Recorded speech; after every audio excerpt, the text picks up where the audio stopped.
Olá pessoal, hoje nós vamos comentar sobre a crise da Europa e a sua correlação com o conflito na Ucrânia.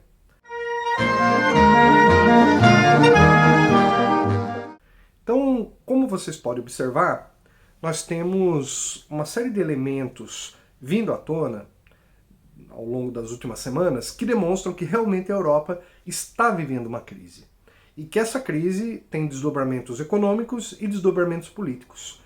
Então, acompanhe este vídeo até o final que você vai entender o porquê que tudo isso está acontecendo. Mas antes disso, curta este vídeo para que a gente possa ganhar mais engajamento das pessoas que acompanham este trabalho.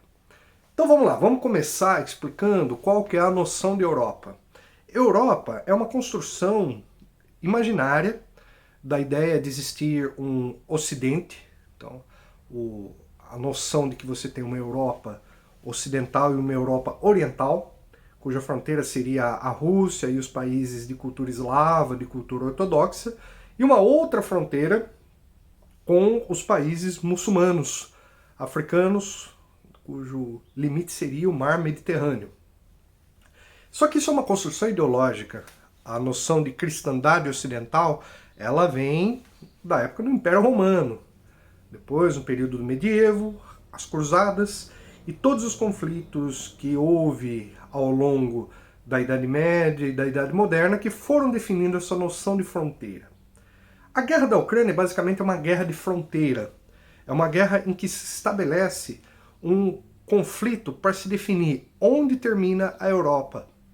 E isso, de certo modo, envolve também a questão do Islã, porque a França tem tido posições bastante duras, especialmente da extrema-direita, com relação ao uso de indumentárias muçulmanas.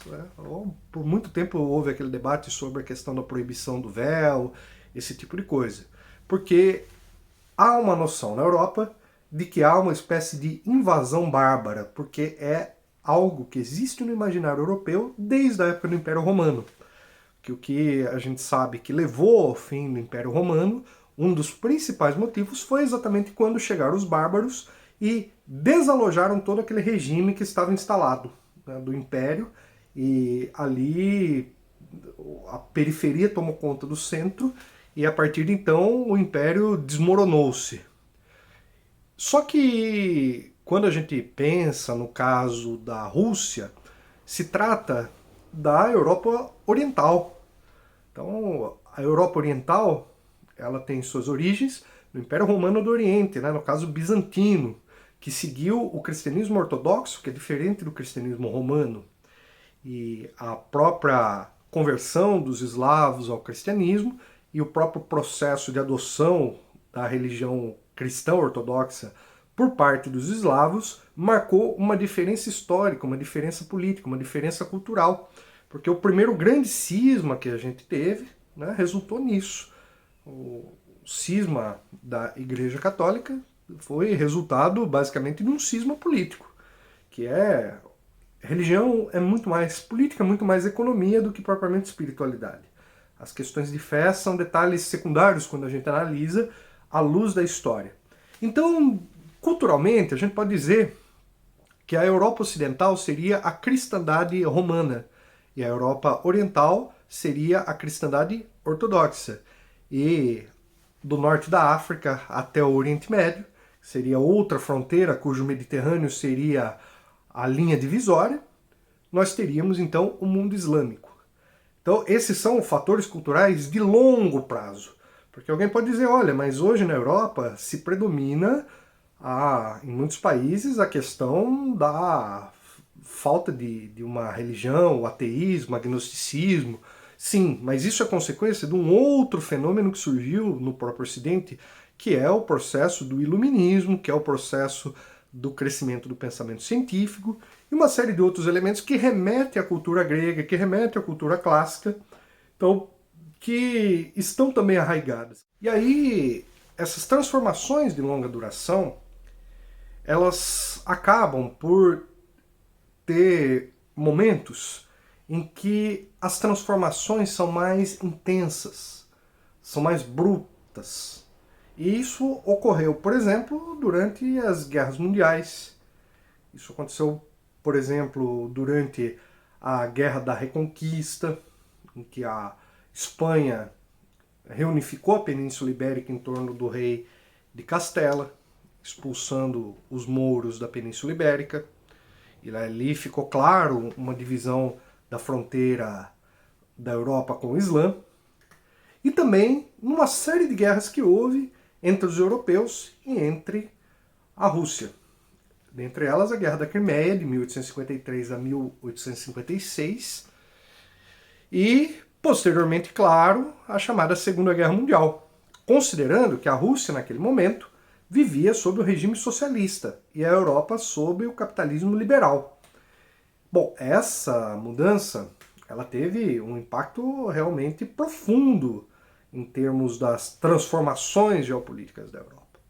Só que a coisa vai além. Porque quando cai a União Soviética, a Europa já vivia um processo de unificação. Começou toda a questão da comunidade europeia, que vem lá do Benelux, né, que era a Bélgica, Holanda e Luxemburgo. Depois isso vai expandindo, surge o mercado comum europeu, aí surge a União Europeia, surge o euro, surge todas essas instituições que hoje controlam a Europa. Bom, quando isso vai se consolidando, isso se dá em paralelo com a questão da própria expansão da OTAN. Então, a noção de Ocidente, ela é uma construção também ideológica, cujo mote é essa ideia da chamada cristandade ocidental. Só que aí nós podemos dizer o seguinte, depois da Reforma Protestante, nós temos também no chamado Ocidente os protestantes. Por que isso não causou uma linha de fratura como aconteceu com a questão dos ortodoxos? Bom, primeiro porque isso é um processo muito mais recente. Em segundo lugar, porque esse processo de integração da Europa Ocidental em termos políticos vinha desde o Império Romano, o Sacro Império Romano Germânico, enquanto com relação aos países ortodoxos, essa divisão já estava estabelecida lá desde o Império Romano. Então, de certo modo, em termos culturais, tanto a Europa católica quanto a Europa protestante acabaram por permanecer um bloco que se expandiu para a América. No caso, para os Estados Unidos, Canadá e também para a Oceania, Austrália e Nova Zelândia. Então, o que a gente pode entender disso tudo? Nós podemos entender que existe uma noção, uma espécie de identidade ocidental, e essa identidade ocidental se confronta com essa identidade islâmica e com essa identidade eslavo-ortodoxa. Bom, esse é um ponto central das questões de longo prazo. Agora a gente precisa falar das questões de curto prazo que estão impactando no conflito da Ucrânia. Olha, a situação na Ucrânia, ela traz à tona um conflito cujo interesse principal é dos Estados Unidos e não da Europa. Porque os Estados Unidos, desde o fim da Segunda Guerra Mundial, o complexo militar industrial dos Estados Unidos precisa de guerras constantes. Porque essas guerras garantem os lucros para a indústria bélica, para a indústria das armas. Bom, então vamos considerar o seguinte. Essa indústria bélica, ela passa por toda uma situação no Iraque e no Afeganistão. Essa situação, que dura quase 20 anos, levou a um grande desgaste político, a um desgaste internacional, e os Estados Unidos avaliaram que era melhor se retirar daqueles países porque já não tinha mais nem o que combater. Você vai usar bomba de última geração para enfrentar pastor de cabra, como no Afeganistão? Você vai destruir o que no Iraque que já está inteiramente destruído? Então, a indústria bélica precisava de um novo desafio, e esse desafio foi exatamente a Rússia. E a OTAN, que era uma organização que praticamente tinha perdido a sua utilidade, ela foi revigorada, e aí ela consolidou uma nova onda de expansão com esse conflito da Rússia. E aí o ingresso da Finlândia e da Suécia exatamente consolida esse processo de definição das fronteiras europeias. E aí nós temos o caso da Ucrânia, que é um caso particular, em que você tem uma população eslava que se identifica historicamente com a Rússia, que é a população da Ucrânia oriental, perdão. E da Ucrânia oriental, da Ucrânia ocidental, perdão, da Ucrânia oriental se identifica com a Rússia e da Ucrânia ocidental se identifica com a Europa. Então a Ucrânia seria naturalmente uma zona de possível conflito. E os Estados Unidos decidiram, tomar uma decisão da administração de Joe Biden de retomar esse conflito que estava tendo altos e baixos desde 2014. E aí, o Zelensky é simplesmente uma marionete e ele obedece ordens. Toda a provocação que ele fez com relação à Rússia era exatamente para construir o ambiente político para que essa guerra viesse a acontecer. E disso surgiu, portanto, este conflito. Bom, esse conflito começa em 2014, mas 2022 ele ganha uma outra dimensão, uma outra amplitude. E aí o que nós vamos ter? Exatamente uma crise. Por quê? A Europa, desde o fim da União Soviética, passou cada vez mais a depender do gás russo. E aí nós tínhamos, durante a época da Angela Merkel, essas relações se aprofundando. Grandes investidores alemães investindo fortemente na Rússia. A própria Angela Merkel, ela tinha muita facilidade em conversar com o Putin, né? Tanto ele falava alemão quanto ela falava russo, então os dois conseguiam se entender muito bem, apesar de terem notáveis diferenças em uma série de pontos ali, principalmente envolvendo a questão da geopolítica. Mas o fato é que durante os anos da Merkel, ela conseguia estabelecer uma relação de cooperação com a Rússia. E aí, o que a gente observa é que a situação atual, a Europa reagiu violentamente ao início da Operação Z, que foi em fevereiro de 2022, quando a Rússia realmente decidiu invadir a Ucrânia para valer e iniciar esse conflito para redefinir as questões fronteiriças e a proteção da população russa. Essa situação foi respondida pela Europa com pesadas sanções.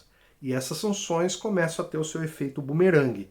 Porque se você usa do expediente econômico para sancionar quem lhe oferece gás, quem lhe oferece uma série de outras matérias-primas, que é o caso da Rússia, porque a Rússia é um país de dimensões continentais e por isso ela é muito rica em recursos tanto energéticos quanto em recursos estratégicos, o resultado é que a Europa começou a ter uma série de crises derivadas do conflito com a Ucrânia. E aí entram dois atores que querem incentivar esse desligamento da Europa com relação à Rússia, que são exatamente Estados Unidos e Reino Unido. O Reino Unido, até o editorial da revista The Economist da última semana deixa bem claro a posição. A The Economist ela sempre dá umas dicas de qual é a posição estratégica do Reino Unido no cenário internacional. Dessa vez ela deixa bem claro que a Europa está prestes a chegar para o inverno, então eles vão entrar no inverno em dezembro, e a hora que você estiver nesse momento, com a guerra acontecendo, a demanda por gás aumenta muito. E quando essa demanda aumentar, a Europa vai ter uma pressão sobre os preços. Então veja do ponto de vista econômico. Você criou uma situação que é extremamente contraditória. A Rússia, a partir do momento que foram impostas as sanções contra ela, ela exigiu que o pagamento pelo seu gás fosse feito em rublo, que é a moeda russa. Então, no começo da guerra, o rublo despencou. Só que quando a Rússia tomou essa atitude, qual foi o resultado? O rublo começou a se valorizar. E a moeda russa hoje, ela está em seu melhor patamar em relação às moedas estrangeiras que ela teve em muitos anos. E mais do que isso, a situação é que hoje a Europa precisa pagar tanto pelo rublo quanto pelo preço do gás que a Rússia vai determinar. E para completar, o Nord Stream 2, que seria o gás que foi criado para ampliar a integração energética da Rússia com o restante da Europa, olha pessoal, sinceramente, é muito tiro no pé o que a liderança europeia fez. Ela, depois de todo o investimento que fizeram, o Nord Stream 2 não está em operação. E aí os Estados Unidos sempre quiseram resolver essa situação. Os Estados Unidos são autossuficientes em energia, mas para eles oferecerem gás e petróleo para a Europa, vai ficar muito caro. E outras alternativas, como trazer do centro da Ásia, trazer do Oriente Médio ou da África, vai custar muito caro, vai custar investimentos e isso não se faz no curto prazo. A Alemanha havia abandonado o seu programa nuclear e aí, por causa disso, ela adotou uma preferência pelo uso do gás russo e agora ela está numa sinuca de bico com relação à sua indústria, porque a Alemanha tem indústrias extremamente pesadas. E aí a Alemanha precisa decidir. Ela prioriza os seus interesses ou dos Estados Unidos? Só que aí nós temos o interesse das empresas dos Estados Unidos e a mobilização do imaginário europeu com relação às fronteiras russas. Então nós temos a russofobia, a eslavofobia, e nós temos ao mesmo tempo o anticomunismo, que tudo isso, apesar da Rússia já não ser socialista há muito tempo, mas isso prevaleceu no imaginário europeu. Somado tudo isso, nós temos uma crise da Europa que se manifesta no seguinte: pela primeira vez, nós temos o euro mais barato que o dólar. O euro sempre foi uma moeda que foi mais valorizada do que o dólar, mas o euro está numa crise que está cada vez mais em decadência. E a coisa vai além. Vejam só que situação. O euro está resultando em questões políticas, porque nós já tivemos a renúncia do Boris Johnson no Reino Unido e do Draghi na Itália, que era um burocrata do Banco Central Europeu. Isso é importante a gente dizer, porque a Europa faz todo aquele discurso de ser uma democracia, mas a União Europeia não é democrática, ela é governada por burocratas que são indicados pelo mercado financeiro para simplesmente administrar. E outra, os países não têm soberania sobre a política monetária, porque o euro é uma moeda transnacional. E com isso, eles têm muito limite para fazer uma política de desenvolvimento. Eles só podem mexer basicamente na política fiscal. Eles não podem mexer no câmbio e não podem mexer na emissão de moedas. Resultado, os países europeus não têm soberania para poder sair de uma crise. E aí, os burocratas europeus sempre atendem aos interesses do capital financeiro, do capital que é hoje transnacionalizado, cujos interesses estão entrelaçados aos interesses dos Estados Unidos e de Washington. Então, a Europa, sim, está em crise. E essa crise está correlacionada à guerra da Ucrânia.